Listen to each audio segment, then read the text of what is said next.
नमस्कार, स्वागत है आप सभी का हमारे यूट्यूब चैनल पर।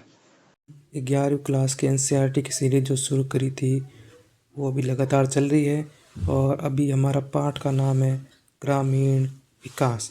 ग्रामीण विकास में हम देखेंगे कि गांव का विकास किस तरीके से हो रहा है, गांव के विकास के क्या क्या मायने हैं, ग्रामीण विकास किसे कहेंगे, ये सब चीज़ें आज हम देखेंगे। अंतर्गत हम ये भी देखेंगे कि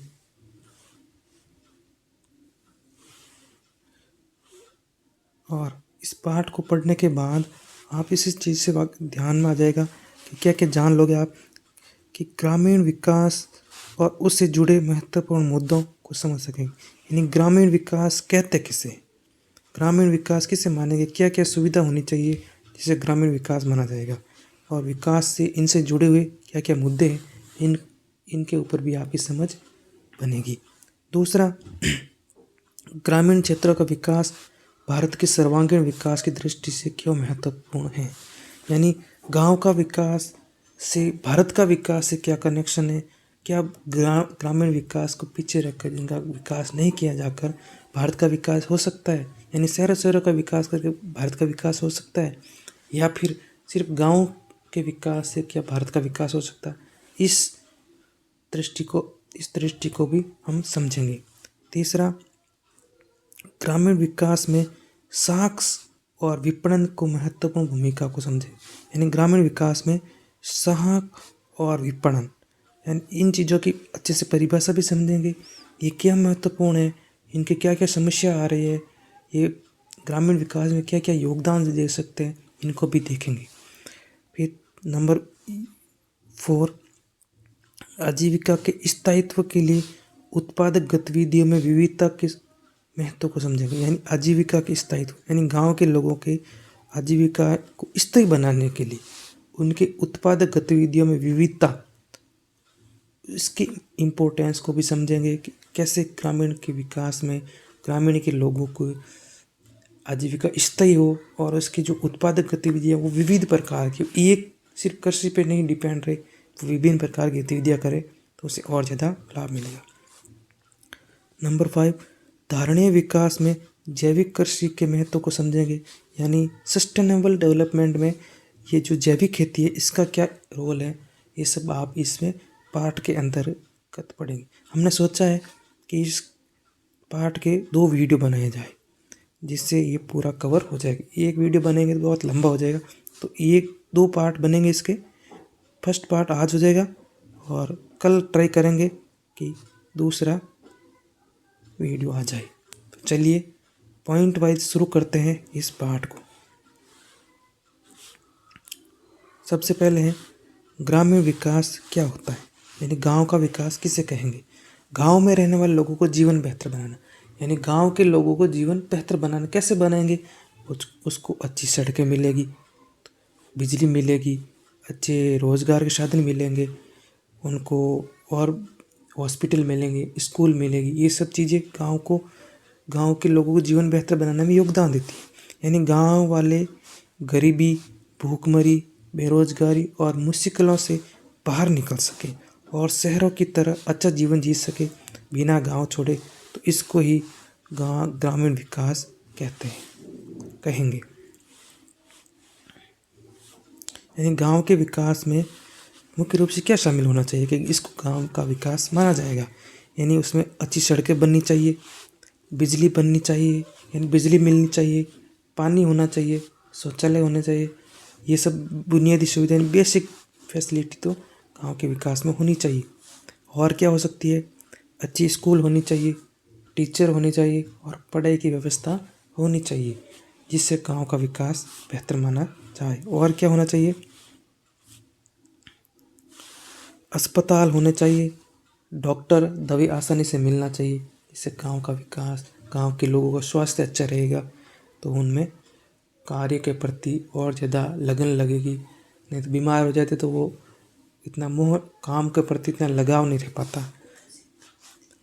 किसानों को अच्छी कीमत, बीज, खाद, सिंचाई की सुविधा मिलनी चाहिए। अब किसान पैदा करे तो उसको फसल पैदा करे उसको अच्छी कीमत मिलनी बहुत ज़रूरी है। और जो फसल बोएंगे उसके लिए बीज मिलना, उसको खाद मिलना, उसको सिंचाई की सुविधा मिलना, ये सब सुविधाएं ग्रामीण विकास के अंतर्गत आएगी। और क्या आ जाएगा? गांव में ही रोजगार बढ़ाना, यानी उसको शहर की तरफ रोजगार के लिए नहीं आना पड़े, इसलिए गांव में ही रोजगार बढ़ाने की कोशिश करना। कृषि के अलावा छोटे उद्योग जैसे दुकान, हैंडीक्राफ्ट आदि ऐसे छोटे छोटे उद्योग गांव में डेवलप किया जाए, जिससे उनका ग्रामीण के लोगों का विकास किया जा सके। और क्या हो सकता है? महिलाओं और बच्चों की सुरक्षा और सम्मान, यानी महिला और बच्चों की सुरक्षा होनी चाहिए। ऐसा नहीं है कोई गुंडे आके, कोई ऐसे बावड़े लोग आके महिलाओं के साथ छेड़खानी हो जाए, बच्चों के साथ मारपीट हो जाए, और उनको सम्मान के साथ जीवन जीना चाहिए, तभी गांव का विकास माना जाएगा। गांव का आर्थिक विकास, ताकि लोग अमीर बने और गरीबी कम हो, यानी लोग संपन्न बने, उनके पास पैसे हो छोटे मोटे काम करने के लिए, छोटे मोटे जीवन जीने के लिए, सम्मान के साथ जीवन जीने के लिए। तो इसे गांव के विकास में ये सब ये बेसिक चीज़ें हैं, पॉइंट है, जिसे गांव का विकास माना जाना चाहिए। अब क्या है दूसरा टॉपिक? ग्रामीण क्षेत्रों में साख और विपणन, यानी गांव के क्षेत्रों में साख, इसको साख किसे कहते हैं और विपणन किसे कहते हैं, इन दोनों को गांव के क्षेत्र में क्या क्या योगदान होता है। ये साख किसे कहते हैं, ये सबसे इम्पोर्टेंट है। साख या क्रेडिट या लोन, साख या क्रेडिट या लोन यानी सर गांव में रहने वाले लोगों को लोन देना, पैसे उधार देना ही साख कहलाता है, क्रेडिट कहलाता है।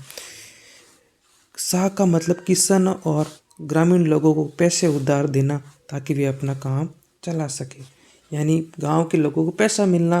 ये साख एक नई टर्म हो सकती है, बट साख क्या है, बोलचाल की भाषा में कम इस्तेमाल होता है, बट साख का मतलब होता है पैसे उधार मिलना। ये क्यों ज़रूरी है? अब बहुत सारी जगह है, किसान के कोई काम पड़ गया, शादी हो गई तो पैसे चाहिए, कोई मौत हो गई तो पैसे चाहिए, और कुछ उसको कीटनाशक, ट्रैक्टर, बोरिंग आदि ऐसे कुछ सामान खरीदने के लिए पैसे चाहिए। पैसे तब हर जगह चाहिए होते हैं। अब ये क्यों ज़रूरी है वो तो आप भी जानते हो कि पैसे कहाँ कहाँ ज़रूरी होते हैं। फसल आने में 6 से 12 महीने लगते हैं किसान के, लेकिन खर्च तो रोज़ होते हैं। अब छोटे मोटे जैसे किस काम के लिए चाहिए हो सकते हैं कि भाई छोटे काम चाहिए, दुकान वगैरह लगानी है, उसको कोई नई भैंस लेनी है या गाय लेनी है, सिलाई मशीन खरीदनी है, ऐसे कुछ छोटे मोटे व्यवसाय करने के लिए भी किसान को पैसे की आवश्यकता हो सकती है। अब इन पैसों की आवश्यकता की पूर्ति के मुख्य स्रोत क्या है गांव वालों के? अच्छे स्रोत क्या है, यानी अच्छे स्रोत में पहले अच्छे स्रोत पढ़ेंगे, फिर बैड स्रोत। इसमें संस्थागत यानी इंस्टीट्यूशनल, और इसको सस्ता भी और सुरक्षित भी कहते हैं। अब किन किन स्रोतों को सुरक्षित और संस्थागत कहेंगे, यानी जो किसी संस्था के माध्यम से जो लोन मिलता है वो सस्ता भी मिलता है और सुरक्षित भी रहता है संस्था के माध्यम से। जैसे बैंक से मिल गया लोन, जैसे इनको कृषि ऋण मिलता है, केसीसी मिलता है, जिसको किसान क्रेडिट कार्ड भी कहा जाता है। और किससे मिल सकता है? सहकारी संघ, कोऑपरेटिव समितियाँ, यानी कोऑपरेटिव कमेटी या कोऑपरेटिव चीज़ें, जिसको पैक्स या लैंप्स भी कहा जाता है। और किससे मिल सकता है? आरआरबी, यानी रूरल बैंक होते हैं, इनको भी ये इनकी योगदान में ग्रामीण साख को पैसे देते हैं, ग्रामीण साख को बढ़ाते हैं। और ये नाबार्ड किसानों को डायरेक्ट पैसे नहीं देता। नाबार्ड क्या करता है? ये नाबार्ड हो गया, ये बैंक हो गया, तो नाबार्ड बैंक को पैसा देता है कि तुम लोग किसानों को दो, और ये बैंक फिर किसानों को पैसे देती है। तो ये नाबार्ड इस किसानों को डायरेक्ट उधार नहीं देती है, ये सिर्फ बैंकों को पैसे देती है और बैंक फिर किसानों को पैसे देती है। अब है यानी जोखिम भरे शोध या महंगे। अब तो हमने अच्छे पढ़ लिए थे, अब महंगे और जोखिम भरे सोर्स जो जो गैर संस्थागत होते हैं, जो साहूकार होते हैं, जो पैसे देते रहते हैं, जिसकी रेट भी आपको 3 या 10% प्रति महीना, हमें जो 7 8 10 11% से मिलता है ना बैंक से, वो ईयरली होती है। इसकी रेट 11% होती है ना, वो ईयरली होती है। और जो साहूकार होते हैं ना, महीने के 3 से 10% ब्याज लेते हैं, जो बहुत ज़्यादा पड़ जाता है। ये व्यापारी हो जाते हैं जो किसानों को लोन देते हैं, और फसल पैदा होते ही वो वापस ब्याज सहित पैसे ले लेते हैं। फिर या किसान किससे खरीद सकते हैं, वो रिश्तेदार से खरीद सकते हैं, ले सकते हैं, या किसी दोस्त से पैसे ले सकते हैं। चलिए आगे बढ़ते हैं। सरकार और आरबीआई चाहते हैं कि ज़्यादातर किसान बैंक से सस्ता कर्ज ले, ना कि साहूकार से। यानी सरकार चाहती है कि भाई इन साहूकारों के चंगुल में नहीं फंसे किसान, और किसान बैंक से पैसा ले, जिससे उसको रेट भी कम मिले और सुरक्षित भी रहता है। ये साहूकार क्या है कि जो अनपढ़ किसान होते हैं उनके साथ वो लिखने में करने में वो पूरा ऊपर नीचे कर देते हैं, और ब्याज का भी ब्याज ले लेते हैं, डबल ज़्यादा रेट लगा लेते हैं। इसलिए सरकार चाहती है कि वो बैंक से लोन ले। अब विपणन क्या कहते हैं, विपणन किसे कहते हैं? विपणन यानी किसान कोई फसल बोता है, यानी मूंग बोता है किसान, उसको वापस बेचना भी है, बेचेगा तभी पैसे मिलेगा। यानी उस फसल को बेचना, जो उपज वो पैदा करता है उसको बेचना ही विपणन कहलाता है। विपणन का मतलब अपनी उपज यानी फसल, दूध, सब्जी, मुर्गी, शहद आदि को अच्छी कीमत पर बेचना, इसको कहते हैं मार्केटिंग भी कहते हैं और विपणन कहते हैं। अब विपणन को लेके ग्रामीण क्षेत्र में क्या समस्या है देखते हैं। किसान अपनी फसल बहुत सस्ते में बेच देता है, यानी व्यापारी आता है और व्यापारी को किसान अपनी फसल बेच देता है, और व्यापारी फिर मंडी में जाता है और फिर मंडी से वो अपना भाव लगाता है। यानी बिचौलिया आ जाता है, किसान के बीच में व्यापारी आ जाता है, किसान से ज़्यादा मुनाफा ये व्यापारी ले लेता है। तो किसान अपनी फसल बहुत सस्ते में बेच देता है, क्योंकि उसके बाज़ार दूर होता है, किसान से बाज़ार दूर हो जाता है, तो ये व्यापारी होता है इनसे लेके बाज़ार में बेच देता है, तो इसको लाभ मिल जाता है। उसके पास परिवहन के साधन नहीं होते, काफ़ी लोगों के पास होते, बट बहुत सारे लोगों के पास ऐसे साधन नहीं होते, ट्रैक्टर, ऐसे कुछ सामान नहीं होते जो मंडी में लाके उनके सामान को बेच सके।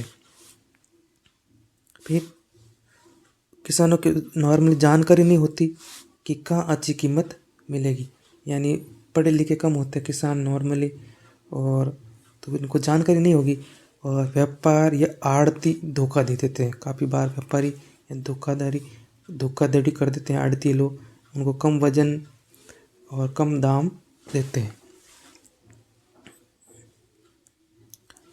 स्टोरेज, किसानों के पास स्टोरेज भी नहीं होता रखने के लिए, और फिर फसल बर्बाद होनी है स्टोरेज नहीं होगी तो।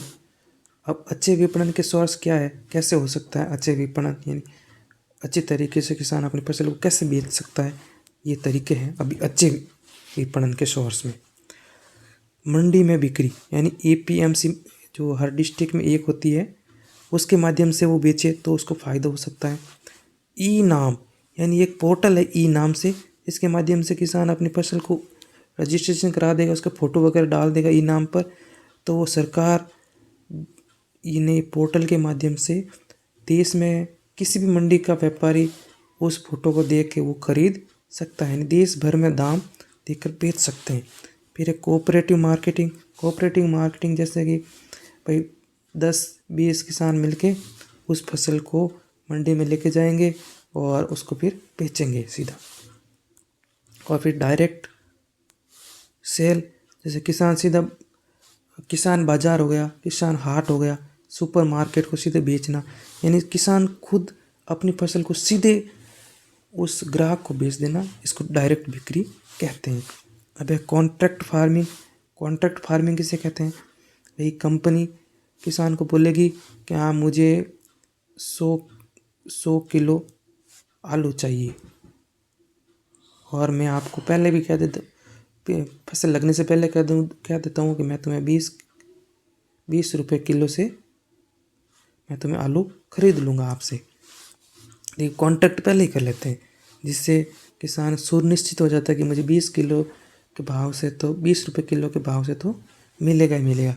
कंपनी पहले कह देती है कि फसल खरीदेगी, जैसे आलू टमाटर प्याज आदि में ऐसा होता है। या और क्या कर सकता है किसान अच्छे विपणन के लिए? कोल्ड स्टोरेज लगा सकता है, वेयर हाउस बना सकता है फसल सही समय पर बेचने के लिए, यानी जब भाव आएगा तब बेचे, इसलिए कोल्ड स्टोरेज लगा सकता है या वेयर हाउस बना सकता है। अभी आरआरबी के बारे में है कि आरआरबी क्या है। 1975 में स्थापना हुई आरआरबी अधिनियम 1976 के तहत उद्देश्य ग्रामीण क्षेत्र में छोटे किसान, मजदूर, कारीगरों को सस्ता और आसान बैंकिंग प्लस कर्ज उपलब्ध करना, जहाँ बड़े बैंक नहीं जाते। यानी गांव के क्षेत्रों में आरआरबी संस्था, जो राजस्थान में पहले इसको RMGBP कहा जाता, GB कहा जाता था। इसकी वर्तमान स्थिति क्या है कि वर्तमान स्थिति 2025-26 में लगभग 28 आरआरबीज हैं, जो काफ़ी जैसे कि लोकल बैंक थी उनको मिला के आरआरबी बना दी गई है। एक राज्य एक आरआरबी नीति के कारण संख्या कम हुई, यानी पहले एक राज्य में बहुत सारे आरआरबी थी, तो इसलिए अब एक नीति बनी है जिसमें कि एक राज्य में एक आरआरबी रहेगी। तो अभी 28 आरआरबी है और जिसकी 22,000 प्लस शाखा है। कुल बिजनेस भारत में 11 से 13 लाख करोड़ के आसपास है इन आरआरबी का। इस आरआरबी के सकारात्मक पक्ष क्या है? ग्रामीण वित्तीय समावेशन बहुत बड़ा योगदान। वित्तीय समावेशन किसे कहते हैं? गांव के किसान या गांव वाले लोग बैंक से जुड़े, बैंक में अपना पैसा रखना शुरू कर दे, तो इसको वित्तीय समावेशन कहा जाता है। नहीं, किसान जो अभी अपनी पूंजी होती है वो अपने घर पे नहीं रखे, वो अपने बैंक में, उसका बैंक से लेना देना शुरू हो किसी भी बैंक से, तो इसको वित्तीय समावेशन कहते हैं। ये जो योजनाएं हैं, जो PMJDY, PMJGBY, APY जैसी योजनाओं में आरआरबी का बहुत बड़ा हिस्सा है। प्रधानमंत्री जीवन ज्योति बीमा योजना, इसका नाम तो मुझे पूरा पता है, बाकी आप इसका परिभाषा देख लेना। अभी योजना पढ़ने का हमारा फोकस नहीं है, इसमें हमें देखना है सकारात्मक पक्ष, ग्रामीण क्षेत्रों का विकास कैसे किया जाए, इसके माध्यम से हमारा मेन फोकस यही है। अब छोटे किसानों को KCC, किसान क्रेडिट कार्ड और किसान ऋण आसानी से मिलता है इस आरआरबी के माध्यम से। हाल के वर्षों में वित्तीय सुधार बहुत मजबूत तरीके से हुआ है, यानी गांव में भी अब UPI वगैरह हो गया है, तो छोटे से लेके बड़ा आदमी, दुकानदार भी अब UPI चलाने लगे हैं। तो बहुत सारा सुधार, वित्तीय समावेशन ग्रामीण क्षेत्रों में भी अच्छा खासा हुआ है, यानी मजबूत सुधार हुआ है। अब इसके नकारात्मक पक्ष क्या है आरआरबी के? अभी भी कई पुरानी समस्याएं अभी आरआरबी में बनी हुई है। कौन कौन सी है? उच्च NPA यानी हाई नॉन परफॉर्मिंग एसेट अभी भी बना हुआ है, यानी कृषि ऋण में मौसम, कीमत गिरावट और चूक से NPA बढ़ने का खतरा हमेशा रहता है। यानी कृषि मौसम खराब हो जाता है या कीमत में गिरावट आ जाती है, जिससे NPA का खतरा लगातार बना हुआ है। कुछ आरआरबी में 8 से 10% NPA है और इसका ग्रोस NPA तो वो अलग ही था। अब ग्रोस NPA और NPA अलग अलग होता है। ग्रोस NPA में वो है कि अब NPA में जाने वाला है, यानी उसने एक लोन होता है, लोन का लगभग 90 दिन में उसका कुछ लेन देन या कुछ ब्याज वगैरह, मूल वगैरह नहीं जमा कराता ना, तो 90 दिन के बाद वो NPA में चला जाता है और 90 दिन तक आई थिंक GNPA में रहता है। आप कंफर्म कर लेना, बट मोस्टली इसके आसपास ही है। और कमज़ोर लाभप्रदता का इतिहास, यानी 2018-20 में घटा हुआ पेंशन स्कीम के कारण कई आरआरबी लंबे समय तक घाटे में रहे हैं, यानी उनको लाभ में घाटा हमेशा हुआ है ग्रामीण क्षेत्रों के बैंकों में, आरआरबी में।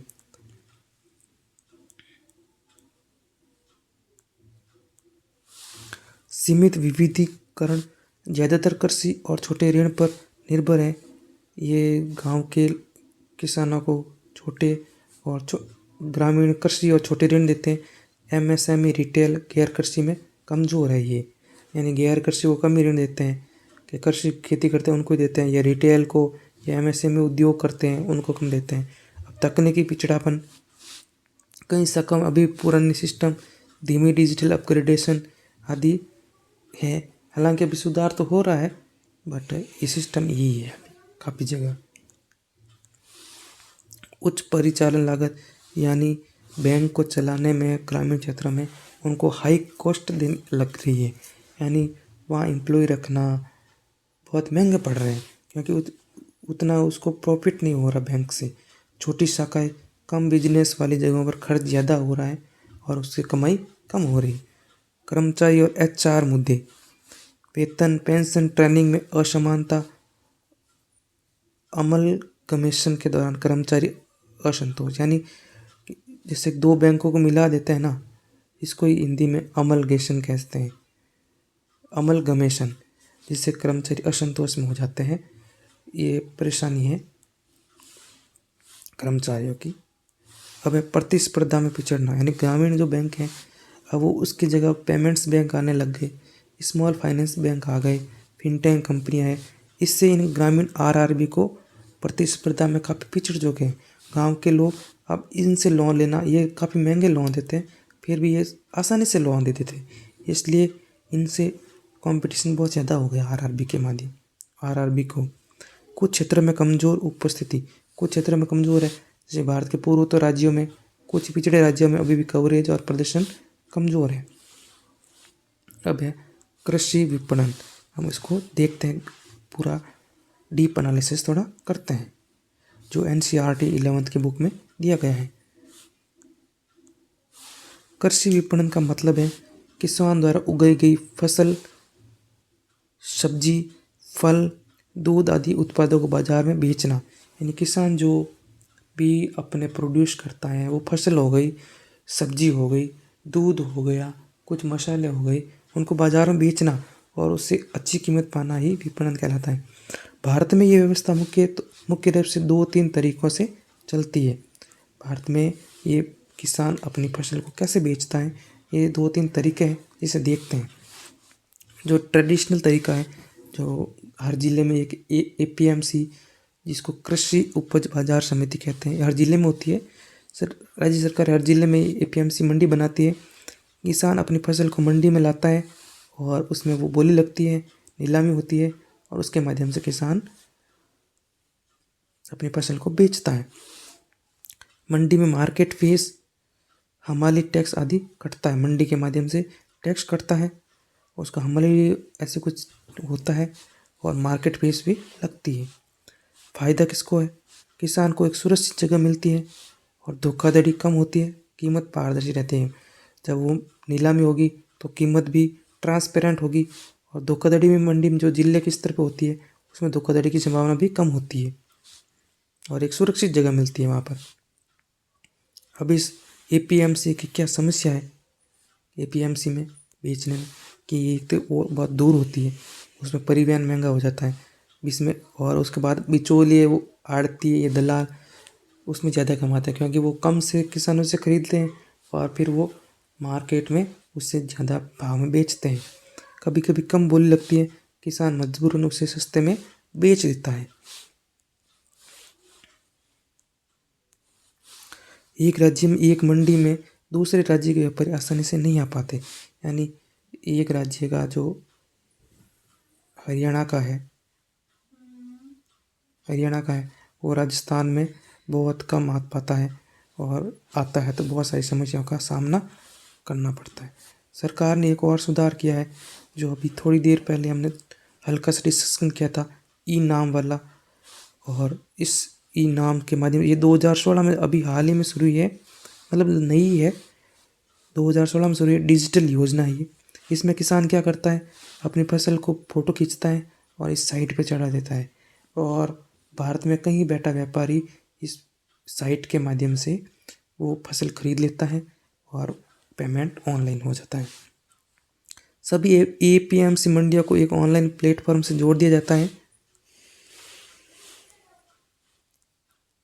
किसान मंडी में फसल ले जाता है, उसकी फ़ोटो गुणवत्ता मात्रा ऑनलाइन डाल दी जाती है। पूरे देश के खरीदार मोबाइल कंप्यूटर से देखकर बोली लगा सकते हैं। अब एपीएमसी से क्या फ़ायदा है? बहुत सारे फ़ायदे हैं। ज़्यादा खरीदार मिल सकते हैं जिससे उसकी कीमत बेहतर मिलती है, उसको ट्रांसपेरेंसी बढ़ती है, इसे सब देख सकते हैं। ऑनलाइन पेमेंट तेज़ी से होता है। अब 2026 में क्या है कि 1000+ मंडियाँ इसमें जुड़ी हुई नाम ई नाम है और 240+ उत्पाद इसमें ट्रेड होते हैं। और क्या आधुनिक तरीका है जिससे ये किसान अपनी फसल बेच सकता है? एफपीओ यानी किसान उत्पादक संगठन या कंपनी। इसमें क्या है, सहकारिता वाले सिस्टम है। 10 से 100 किसान मिलकर कंपनी बनाते हैं, खुद ही फसल इकट्ठा करके बड़े खरीदार को बेच देते हैं। जैसे रिलायंस, बिग बाजार है, अमूल कंपनी आदि को ये बेच देते हैं। इसको किसान उत्पादक संगठन अपने 10 से 20 किसान मिलके वो एक साथ मिलके फसल को बेच देते हैं। ये भी अच्छा तरीका है। फिर दूसरा है कॉन्ट्रैक्ट फार्मिंग। कंपनी पहले से कहती है मैं तुम्हारी टमाटर, आलू, गोभी तो इतने रुपए में खरीदूंगी और इतने पे वो कॉन्ट्रैक्ट करती है, उसके बाद वो उतने में खरीदती है। अब किसान बाजार या डायरेक्ट सेलिंग, किसान अपने बाजार बनाते हैं खुद और वहाँ जाके वो बाजार लगाकर ऑनलाइन भी बेच सकता है किसान बाजार के माध्यम से। और क्या तरीका है? प्राइवेट मार्केट या किसान रेल, यानी वो अपना किसान अपना खुद का प्राइवेट मार्केट भी बना सकता है और किसान अब रेल के माध्यम से परिवहन करवा के बेच सकता है। तो ये था हमारा प्रथम भाग। तो मैंने कोशिश करी है कि एनसीईआरटी को जितना इजी शब्दों में समझाया जाए, जितने हमारे रियल एग्जाम्पल करंट को शामिल किया जाए तो बेहतर रहेगा और बच्चे की समझ भी बैठ रहेगी। मैंने एनसीईआरटी की प्रॉपर लैंग्वेज देखी है। वो आप एक एमए किए हुए को भी एक बार पढ़ने में उसको समझने में दिक्कत आ सकती है।